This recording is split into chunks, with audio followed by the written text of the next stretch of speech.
You're listening to Secrets of the Royals, a podcast about the tragedies that befell the royal family. And we're your hosts, journalists and royal experts, Kerry and Maria. Hi, and welcome to Secrets of the Royals with myself, Kerry Parnell. And I'm Maria Cool. Hello and welcome. We're two journalists and old friends. Very old friends. Who have worked for many years on newspapers and magazines, and we share a passion for royal content. So we run our newsletter, The Royal List, and a lively community of great followers, and we'd love to have you on board if you're interested. Yeah, please sign up. Yes. So today we're talking about the lost prince, who is the poor Prince John, who died very tragically, aged 13, after an epileptic seizure in 1919 in Sandringham. So he was born July the 12th, 1905, and he was the last child of King George V and Queen Mary.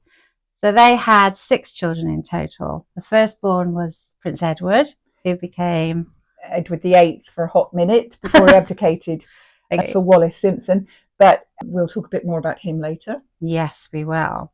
And the next born was Prince Albert, who became King George VI.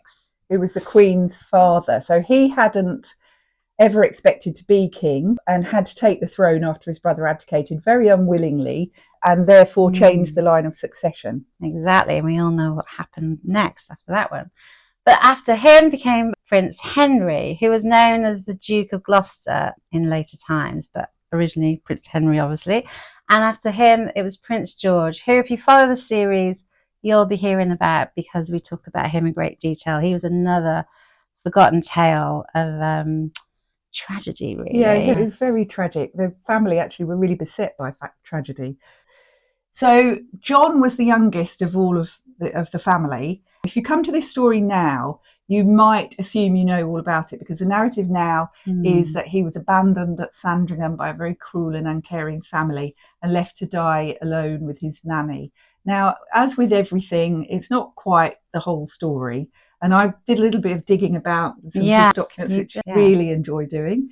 And I just think we've got a few more layers to add to this story. So basically, when he was born, he was described as a bonny baby, a beloved youngest child of the family, and was brought up with all the other children of the family in Sandringham as well. And you have to remember back in 100 years ago, that even actually in the late Queen's time, it was very normal that the monarchs didn't have that much interaction with their children. I mean, they did, but they weren't hands-on parents.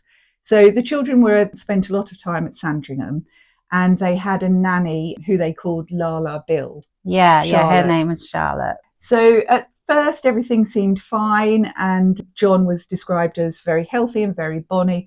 And then he started to show signs of epilepsy, and historians think now most probably autism. So he was included with the family and came out for all the normal outings and things like that. Obviously, wasn't he just too young to attend his dad's coronation? He didn't attend his father's coronation in 1910. At that point, then his ill health was starting to become apparent. So I think he had his first epileptic seizure around 4 years old. And then that's when the family started to realise that he had health issues.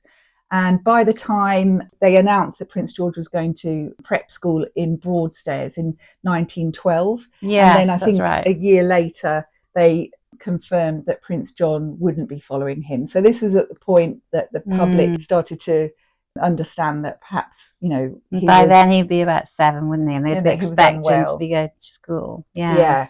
So from the historical records, by 1916, his seizures were starting to increase both in severity and regularity. So at this point, he was sent to live with Lala Bill in Wood Farm in Sandringham. Wood Farm would later become the place of refuge for Prince Philip, who decided he would retire there. Yes, of course. So Sandringham, we were discussing Sandringham, weren't we, recently? Haven't you? You spent a lot of time there. Yeah, so my family come from East Anglia, and so we would holiday in Norfolk. And Sandringham, actually, I had a grandmother that lived in Sandringham. So we've been to Sandringham many times, and it's just the reason why the royal family find Sandringham, have always found Sandringham as a place of refuge, a place of healing.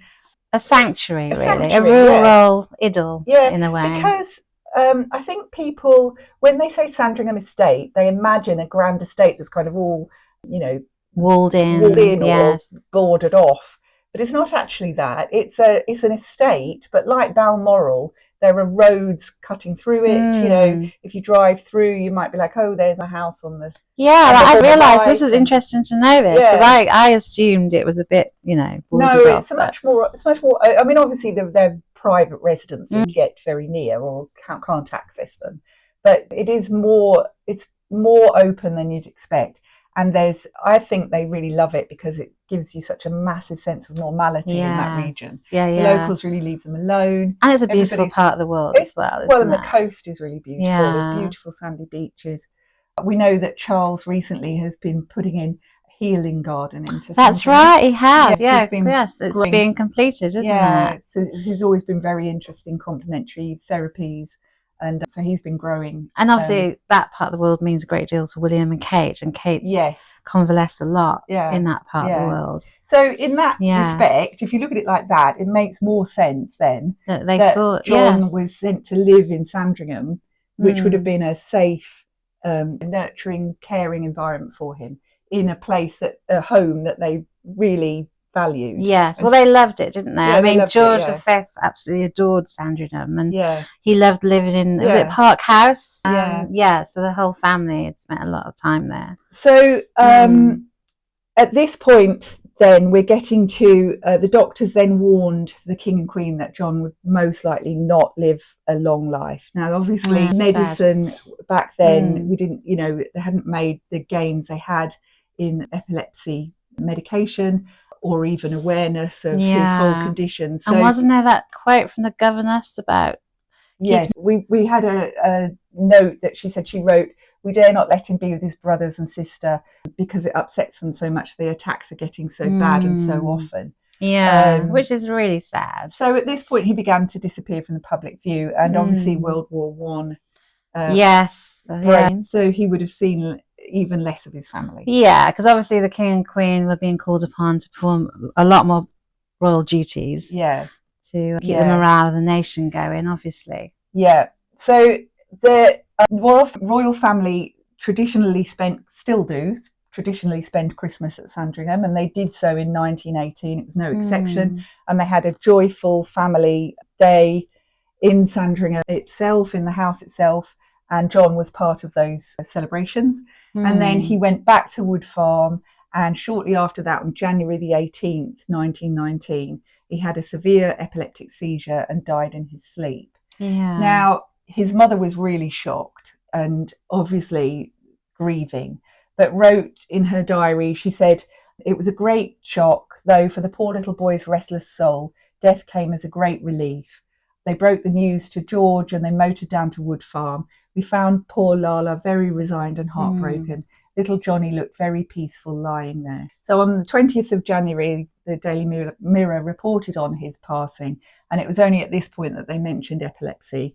And then on the 21st of January, his funeral was held in Sandringham, and it was a low-key, so much is made of this. Is really interesting because it was a low-key funeral, and they had local people attend, and they had a beautiful wreath on the coffin, which said, from his parents, which said, "To our darling little Johnny." So it was a low-key funeral. However, the king did order state mourning. A month of it, wasn't it? Yeah. So that's not exactly, now people suggest that they just tried to, excuse the pun, but bury the news. Yes. But they were obviously ordered state mourning. State mourning, they weren't trying to hide this away. So some commentators will suggest that this embodied how uncaring and cruel the royal family were and still are.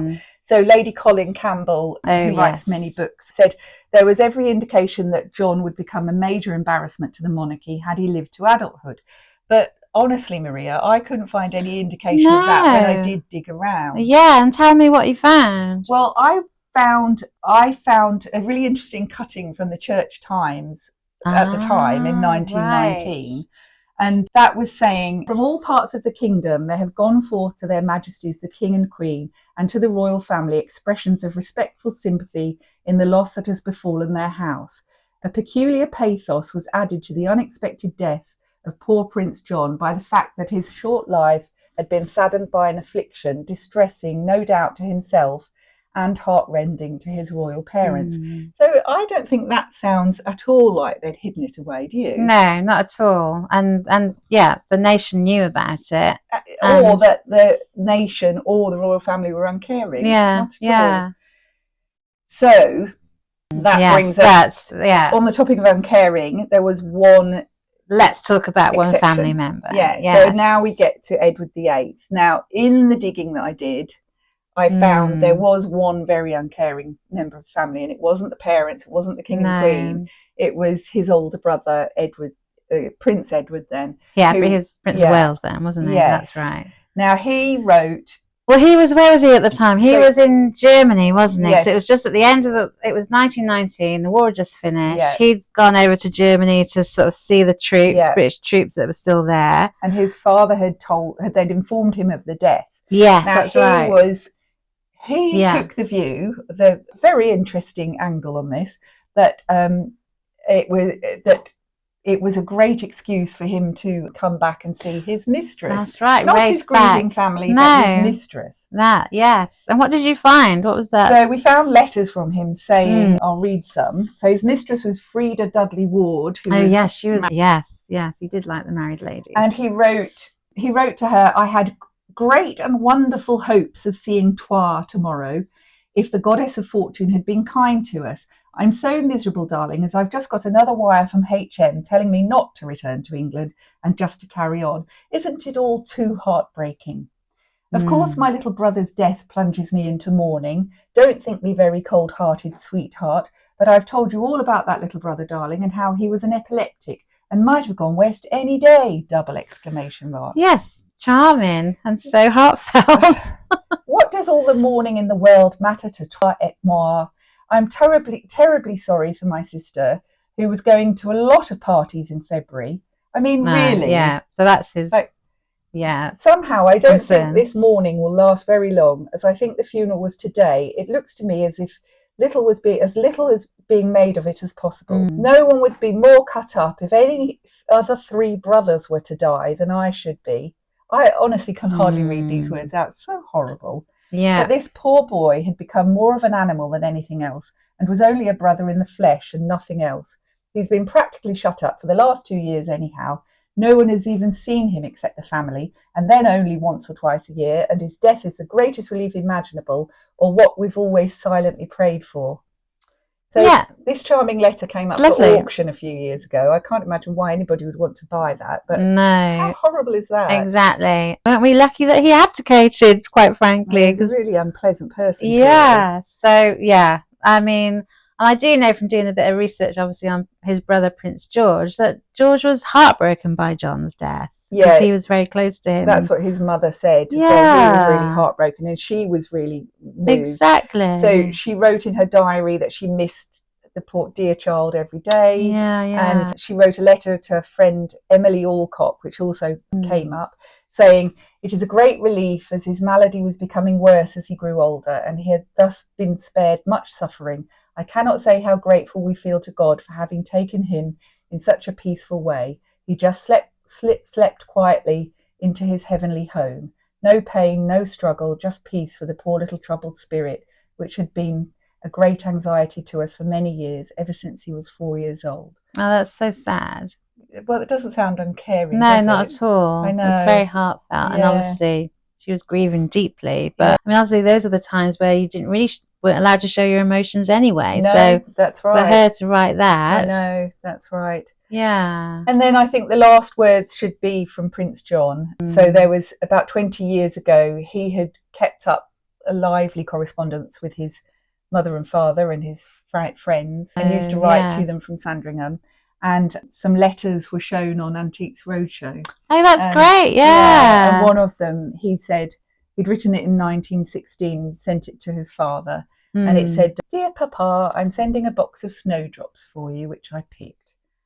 Oh, I know. so sweet. And very symbolic, because snowdrops wouldn't have even lasted the journey. So, No, that's true. like poor little John. Oh, poor John.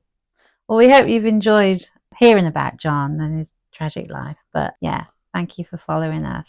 And there'll be more again soon. Bye. Thanks for listening. If you enjoyed this episode, do share with your friends and subscribe to the Royal List newsletter over on Substack.